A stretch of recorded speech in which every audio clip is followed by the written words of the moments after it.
皆さん本日は、同志社大学の21世紀 COE プログラム公開講演会、中東紛争の根源にお出ましいただきまして誠にありがとうございます。講師のタミーミー先生をご紹介する前に、この講演会の位置づけについて少しご紹介させていただきたいと思います。今日から始まるこの3回の講演会およびシンポジウムは、パレスチナ・イスラエル問題について扱うものでございます。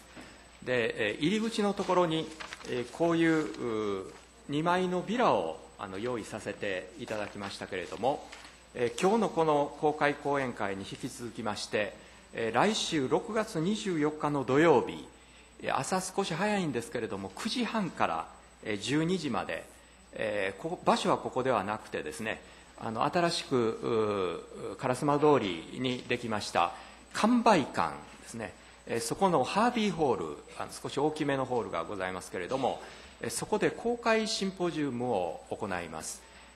タイトルはパレスチナとイスラエルの対話、この1年を回顧するというもので、これは私たちの一神教学際研究センターシスモーと、それとイスラエルのヘブライ大学の中にありますトルーマン平和研究所の共催のシンポジウムでございます。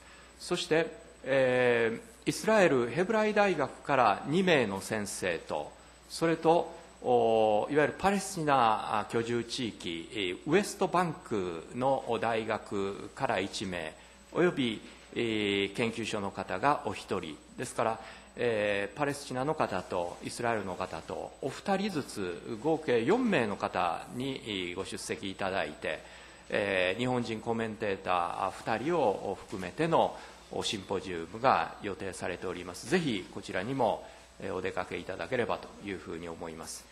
さらに7月8日7月8日の土曜日午後2時から午後4時まで、場所はこの新学館礼拝堂ですけれども、在日イスラエル大使であられるエリ・コーヘン大使においでいただいて講演会を開くことになっています。タイトルはイスラエル民主主義宗教、そしてイスラエル日本関係についてというタイトルでございます。でこれは事前申し込みが必要ですので、どうぞ入り口のところのパンフレット、その他同志社のホームページ、シスモの一神教学際研究センターのホームページをご覧いただきまして、事前申し込みをいただければというふうに思います。で当初の予定ではこの在日イスラエル大使の講演に引き続いて、在日サウジアラビア大使の講演会を予定しておりましたけれども、サウジ大使少しご健康を害されまして、この夏までにはできないということで秋に計画しております。またご案内いたしますので、そちらにもご出席いただければと思います。それではこの本日の講師であられるアッザーム・タミーミー先生をご紹介いたしたいと思います。今日のこのパンフレットの裏にですね、先生のご紹介、略歴がありますけれども、少しそれに付け加えながらご紹介させていただきたいと思います。先生は1955年にパレスチナのヘブロンでお生まれになりました。そして1974年にイギリスに移住されて、そして今日に至っておられます。で現在はそこに書いてありますイスラーム政治思想研究所 The Institute of Islamic Political Thought の所長をなさっておられます。ロンドン在住のパレスチナ人でございます。先生は1998年にロンドンのウェストミンスター大学で政治学で博士号を取っておられます。ご著書については下に英語のものが紹介されておりますけれども、この他にですね、その紹介の3行目に書いてありますが、ハマス The Unwritten Chapters、 このハマス書かれなかった書章といいますか、そういう本をこの夏に出版のご予定です。そこに書いてありますけれども、その前にですね、今年の1月から3月まで、名古屋の名古屋大学に客員教授とありますが、これは客員研究員の間違いなんですけれども、客員研究員として 3ヶ月滞在されて、そしてこのハマスについての著書の執筆などに当たられました。でまた2004年には京都大学で数ヶ月客員研究員を務めておられます。ですから今回3回目のご来日であると思います。この後のこの講演会の予定ですけれども、早速今から先生に講演を始めていただきまして、残り30分間ぐらいですね、皆様からのご質問を受けたいというふうに考えております。それではタミーミ先生、どうぞよろしくお願いいたします。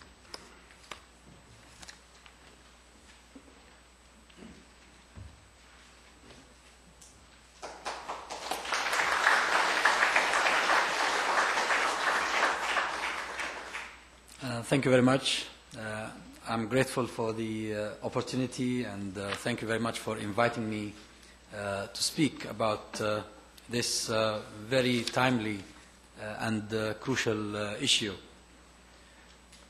まずはじめにこの非常に重要かつ My presentation to you today revolves around the idea that this conflict has continued for so long and has been among the most difficult to deal with because consistently people involved in the initiatives to resolve the conflict deliberately avoided the roots of the conflict. And you cannot resolve a conflict without addressing the reasons that brought it to be in the first place.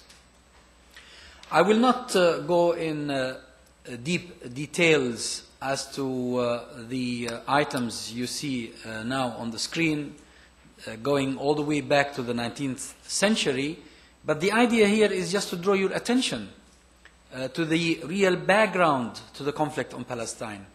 The background is European.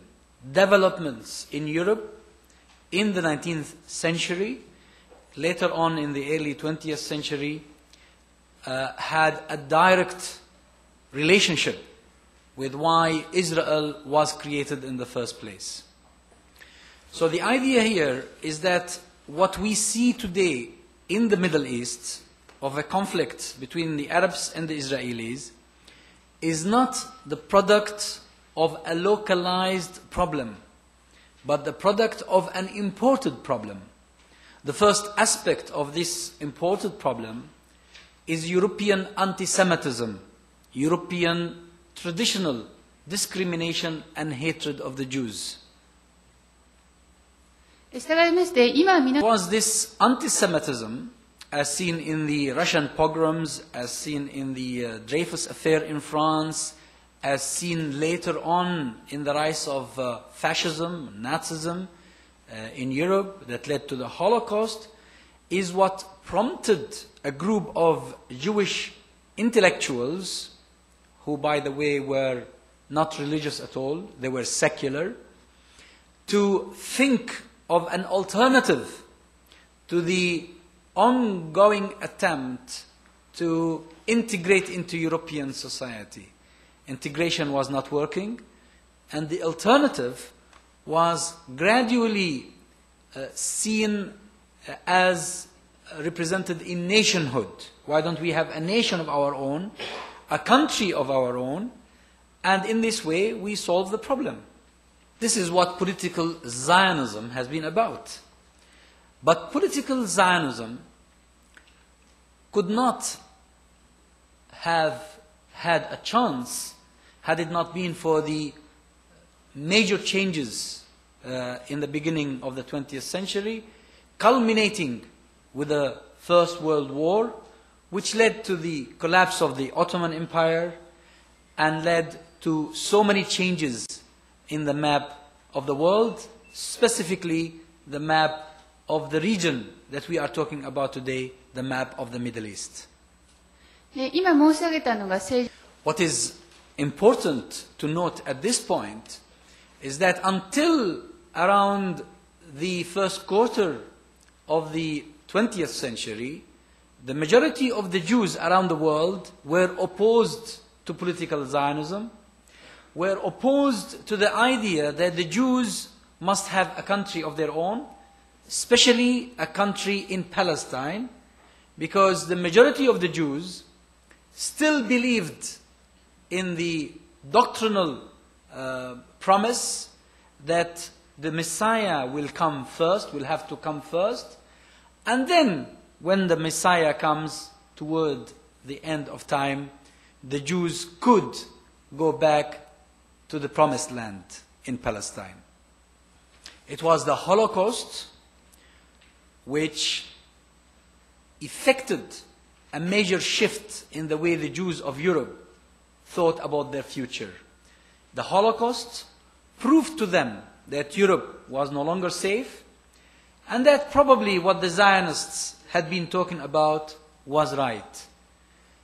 So it was Hitler and it was Nazism and the Holocaust that contributed radically to the fulfillment of the earlier Zionist dream of establishing a Jewish state in Palestine.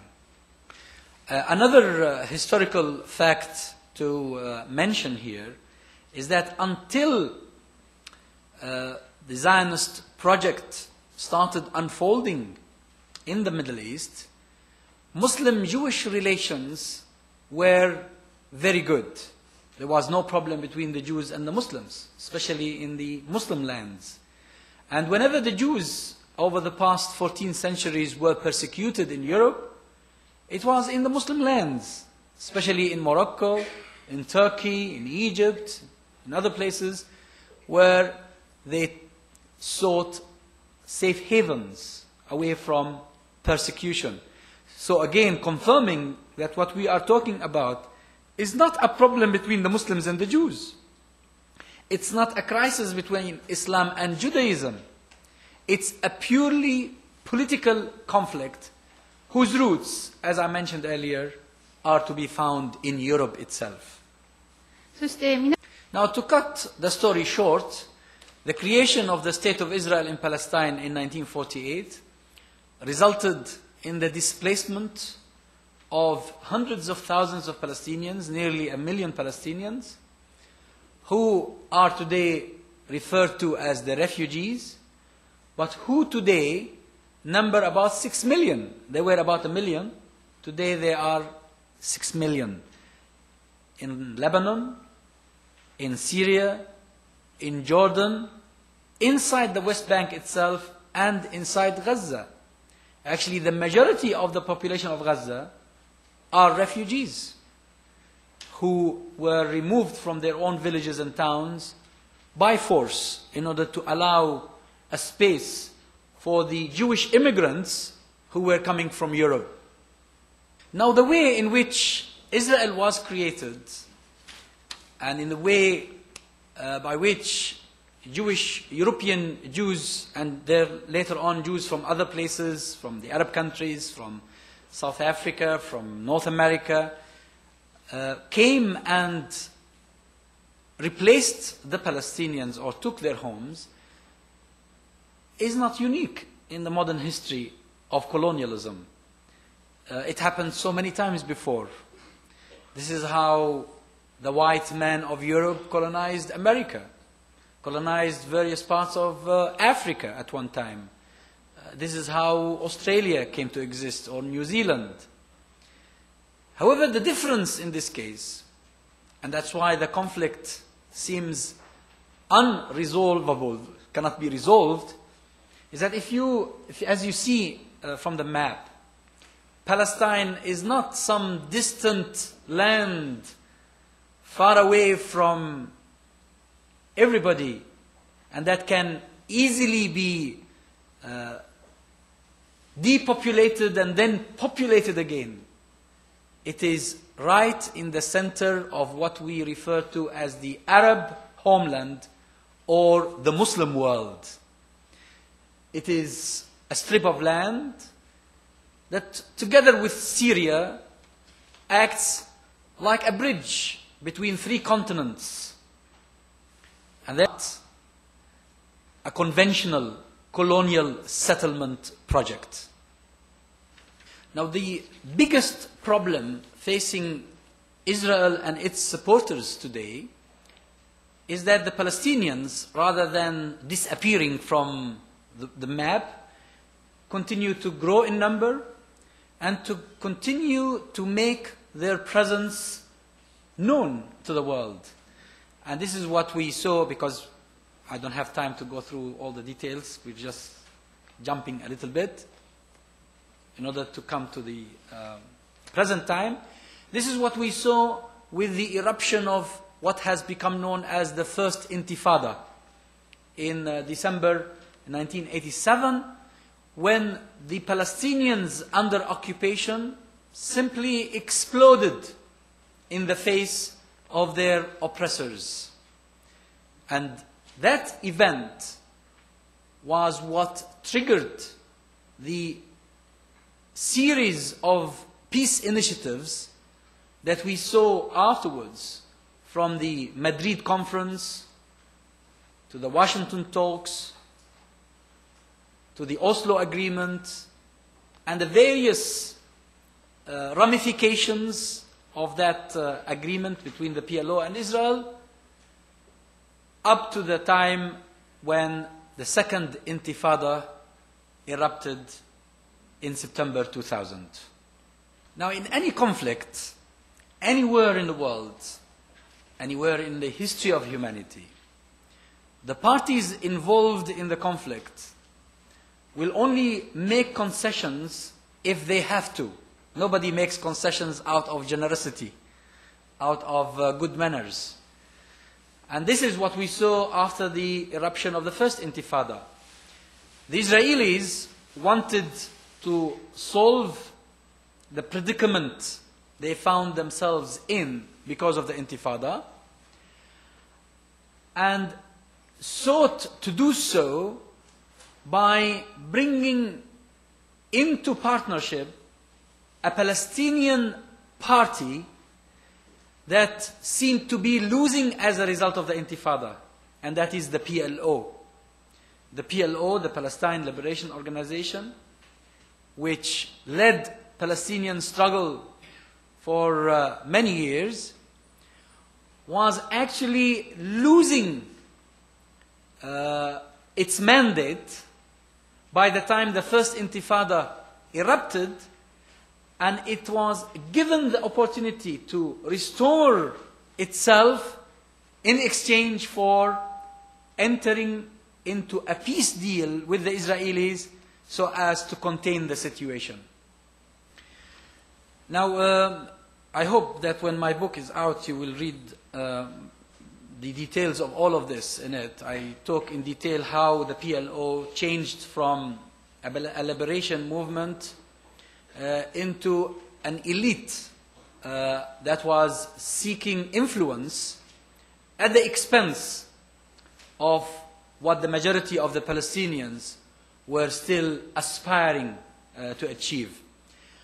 But in brief, it was after the 1973 war between Israel and Egypt, which led afterwards to the famous or infamous Camp David agreement between Egypt and Israel, and managed to bring Egypt out of the conflict altogether.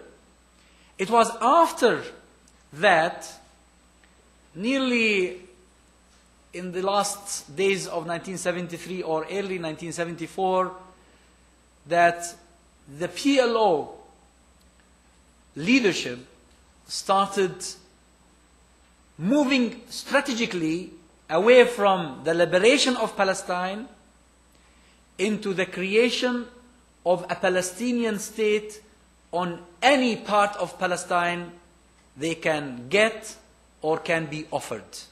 And that was a major shift from an earlier position on the basis of which the PLO acquired the respect and the support of the Palestinians.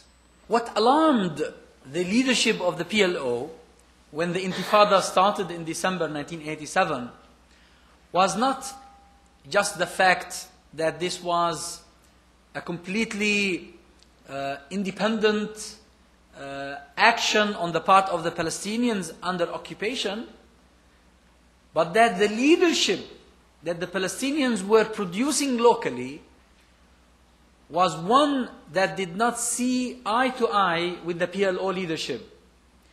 8 December was the start of the Intifada. 14 December was the official birth of a completely new movement known as the Islamic Resistance Movement, Hamas, which did not recognize the PLO as the sole legitimate representative of the Palestinian people, and which did not recognize the legitimacy of the State of Israel, and which believed and insisted that the whole of Palestine belonged to the Palestinians. So again, to wrap up, the idea of peacemaking was not to solve the problem between the Palestinians and the Israelis, but to solve the problem of the Israelis because of the Intifada, and the problem of the PLO because of the emergence of a competing power with it. So it wasn't in any way an attempt to bring justice to those who wanted it, or peace to those who were in dire need for it. Had the Israelis been serious or sincere about solving the problem, even along the lines of what is referred to as international legitimacy or international law, or in other words, in accordance with the various UN Security Council resolutions, probably the problem would have been resolved by now. Because it was signed, a good proportion of the Palestinians became very optimistic that probably we are getting there. Probably we will have peace after all. But actually what happened was the complete opposite. From 1993, from September 1993 until September 2000, there was peacemaking on the one side and there was peace destruction on the other. The Palestinian Authority that was born out of the Oslo Agreement, with which the Israelis was negotiating, was being crippled and constantly undermined by the Israelis themselves, and also deprived or denied an opportunity to form a credible entity, because increasingly the Israelis wanted it to appear as if it was purely a collaborating agency with the Israelis. So in other words, peacemaking was self-defeating. It was self-destroying rather than building a better future for all those concerned. Several things convinced the Palestinians that the peacemaking that started with Oslo was getting nowhere as far as they were concerned, including the continued confiscation of land, either to expand settlements, existing ones, or to build new ones, or to construct highways to provide services needed by Jewish settlers in the various parts of the West Bank. But what really constituted the pinnacle of Palestinian frustration was the Israeli unconditional withdrawal in 1999 from South Lebanon. You know, never abided by it, but suddenly, when Barak was prime minister, the Israelis withdrew unconditionally and unilaterally from South Lebanon. As if the message, as far as the Palestinians were concerned, was, forget about the United Nations, forget about all peace mediations, the only thing that works is force. And this is one of the main factors that led to the eruption of the second Intifada in September 2000. Another factor which led to the eruption of the Intifada in September 2000 was the failure a few months earlier of the marathon peace talks at Camp David during the Clinton era. And I think it was during those talks that Yasser Arafat arrived at the conclusion that he was getting nothing out of the Israelis. And I think he took the decision afterwards to participate actively in the activities of the Intifada. And this is what prompted the Israelis and the Americans to shun him and to label him as a non-partner and leave him out of the whole process. Now, you heard a lot about the roadmap. And the roadmap came at a time when things were turning so ugly on the ground in Palestine between the Palestinians and the Israelis. And the reason for the fact that the roadmap was stillborn, as they say, from day number one, is that once again, it was not seriously intended to resolve the problem. The roadmap was Washington's ploy to convince the Arabs, whom America needed in on its side in the war against Iraq, that America was doing something about the Middle East. So actually it was a tactic rather than a strategy. Secondly, the roadmap starts with the condition that Palestinian terrorism must end first. And although it talks about reciprocity, Palestinian terrorism is always presented as the problem. And that is very provocative for the Palestinians. Because when you call someone a terrorist,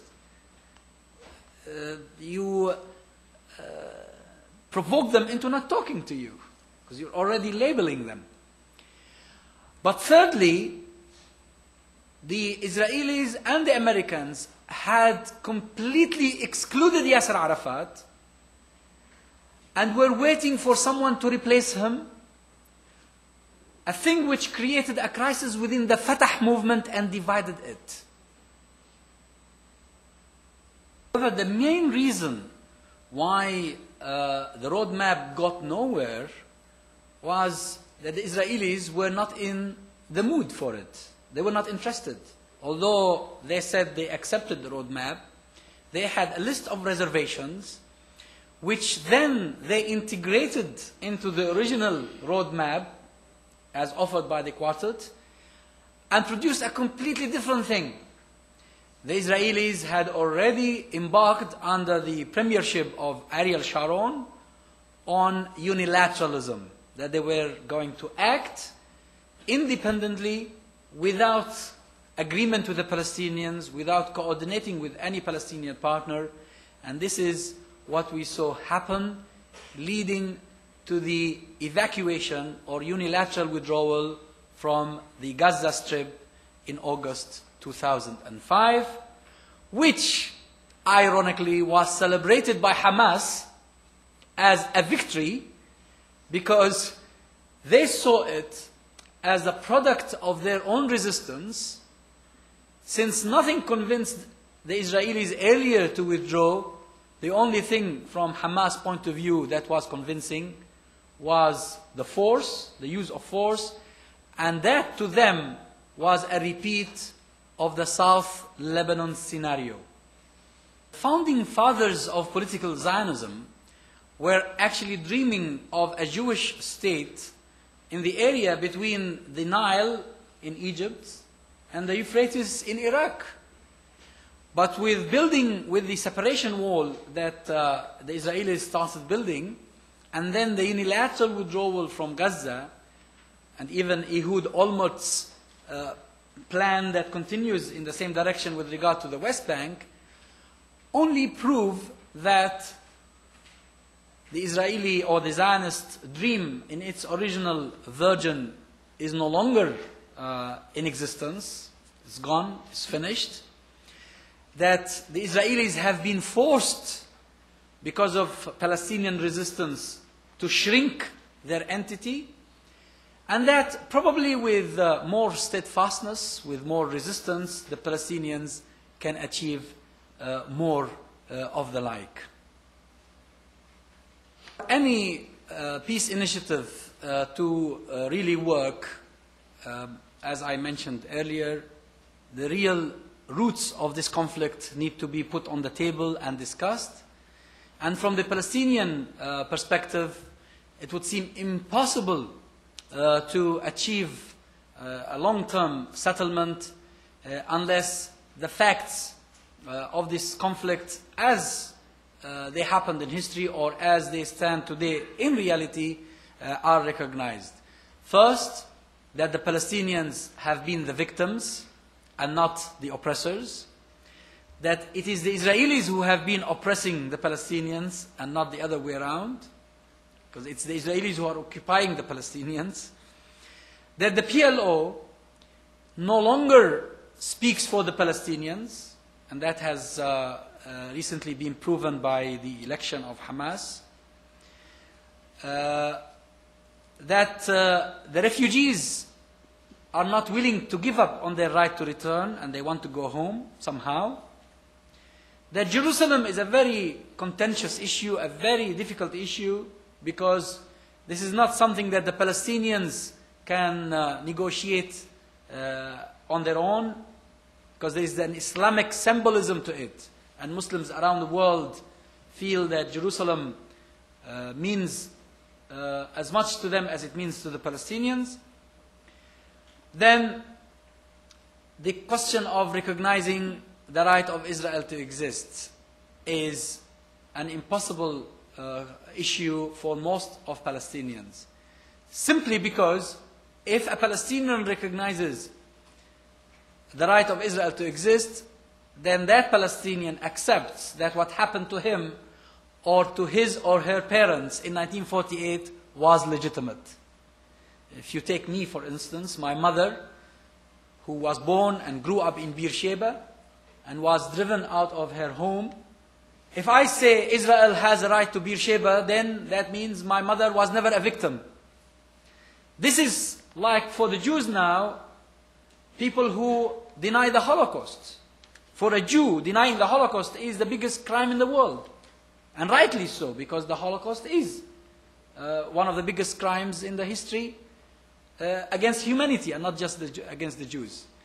So recognizing that Israel has the right to exist creates a similar problem in the Palestinian psyche.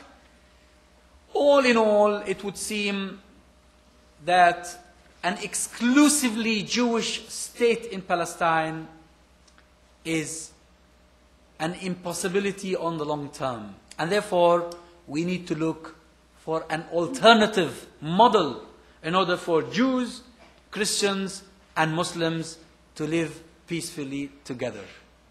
Now, on the 25th of January, elections were held in Palestine and produced the result that was not unexpected, really, by people who were thoroughly and closely following developments in Palestine.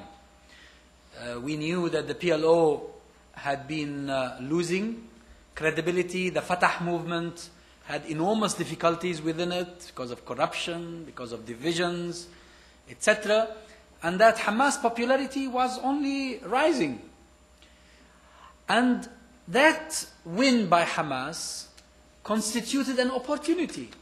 if the world was willing to make use of it. An opportunity because Hamas does have a proposal for peace that would end the bloodshed, but would not deny either party of having whatever dreams they want. Hamas had a mandate, Hamas had credibility, and should the Israelis and the Americans have wanted to negotiate with it, Hamas could have delivered. Unfortunately, that did not happen, because since the day Hamas was elected, the United States of America has been leading the world community, the so-called world community, because now the term world community means the United States. But the United States, as a figure of speech, has been leading the world community to undermine the new reality and to force the government formed by Hamas into total collapse. The Americans have said they would be willing to recognize Hamas and its government only if Hamas were to comply with three conditions. The first condition is that it has to recognize the right of Israel to exist.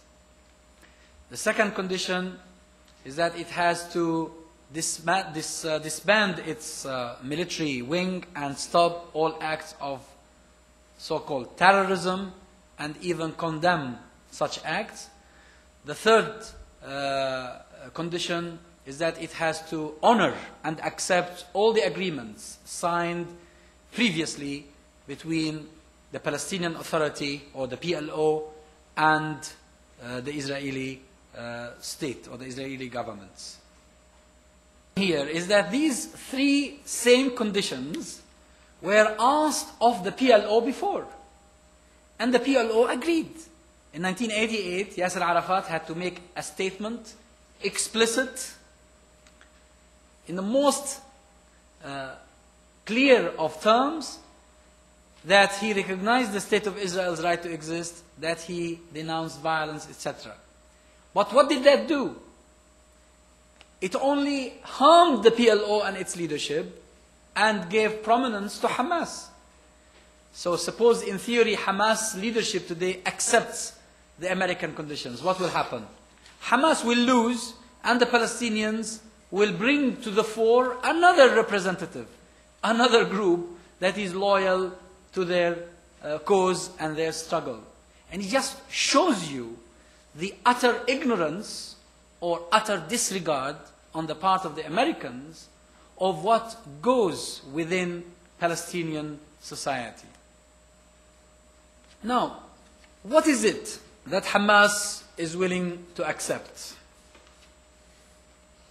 ではハマスはどういった条件であれば受け Truce agreement with Israel, which means in essence that there is a ceasefire for so many years to enable both sides to have a peace of mind for a while, to give rise to a future generation on either side, on both sides, and give those future generations the opportunity to rethink the conflict during their time and in the circumstances in which they happen to exist when the time comes. Now, the difference between truce and a peace agreement is that truce, or hudna as it is known in Arabic, is a religious contract, or is a contract that has its roots in the Islamic religion. And therefore, if Muslims sign such a contract, they are bound by their faith to respect it and to respect its terms. And that's why it's very important. It's really crucial for peacemaking that something like this happens. It has precedence in history. There is talk about it, there's discussion about it also in the Quran. in the traditions of the Prophet. I've allocated one whole chapter in my book to this concept, explaining what in political terms it can mean. Hamas has three main conditions for this to happen. But even these conditions can be put on the table and negotiated. What really matters here is that a Palestinian party to the truce is not giving up on any of what the Palestinians consider to be the invariables, their inalienable rights. Because although you do recognize Israel as a reality, and you agree to end all hostilities, and may even have to enter into business, because you're sharing resources, you're sharing territory, you live in the same world, nevertheless, you have not given on the right of the refugees to return, you have not recognized the legitimacy of the dispossession of the Palestinians that happened in 1948. There are two models in conflict resolution in a modern time that can be of relevance and we can learn from when it comes to Palestine. The Northern Ireland peace process and the South African model of ending apartheid and discrimination against the majority population in South Africa. Now, very few people I have discovered know the fact that when in the IRA agreed to the Good Friday Agreement and decided and agreed to decommission their weapons and to end violence, etc., they were not requested, and it was not demanded of them that they should recognize the sovereignty of the British state over any part of Northern Ireland. That is to say, they've agreed to the ceasefire, they've agreed to participate in the political process, but they still dream of a united Ireland. And therefore, insisting in the Palestinian case that the Palestinians must first recognize the right of Israel to exist is an unnecessary impediment, unnecessary obstacle to peacemaking. Because you can still have a peace process and you can end the bloodshed without asking the Palestinians to bestow legitimacy on what happened to them in 1948. As for South Africa, the model of reconciliation between the enemies of the past so that they start building together the nationhood of the future can provide very important lessons when it comes to solving the problem in Palestine. Hamas participated in the elections of 25 January. It had a detailed election manifesto, a very ambitious manifesto. It wanted to clean the Palestinian house from within. It wanted to establish an independent judiciary. It wanted to rebuild the security forces so that they provide security for the Palestinians rather than just for the Israelis. It wanted to do all sorts of things. However, unfortunately, pressure was put on the movement from day number one and has been mounting since then. It's a global onslaught led by the United States of America, and unfortunately the European Union joined afterwards, although yesterday there were some news about the European Union thinking of releasing some funds, but not to the Hamas government, but to some other recipients in order to ease the tension. Now, there have been a number of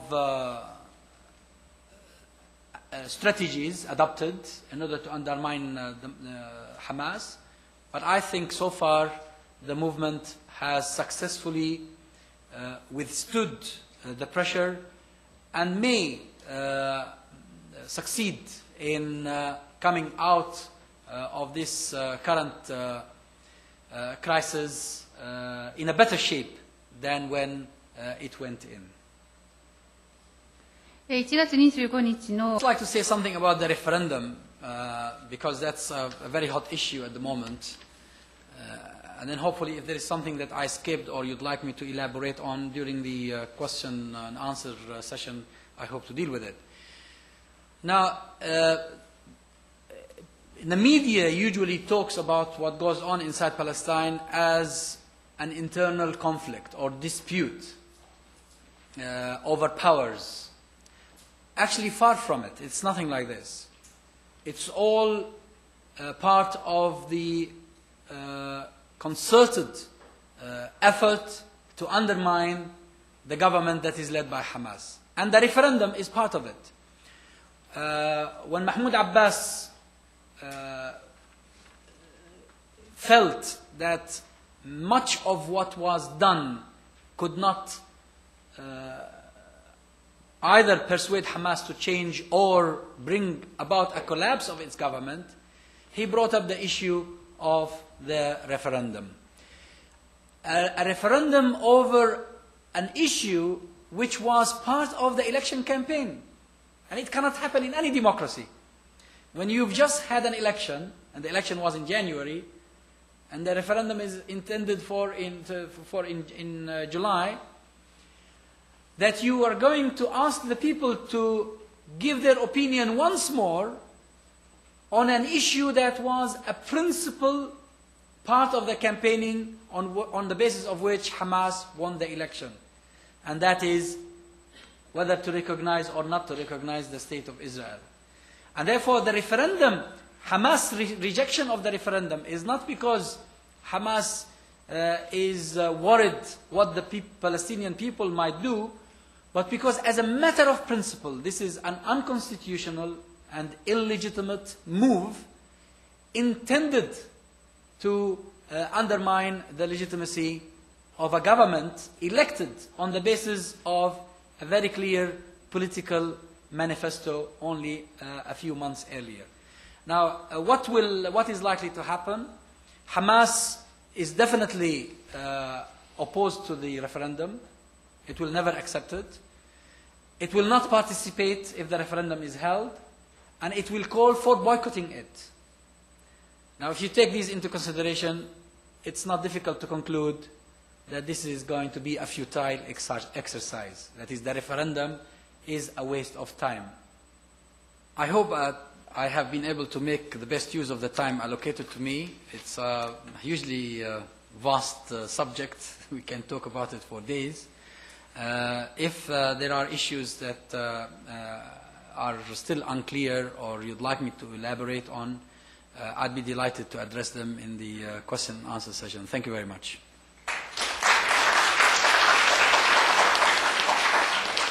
今日のトピックは非常に大きな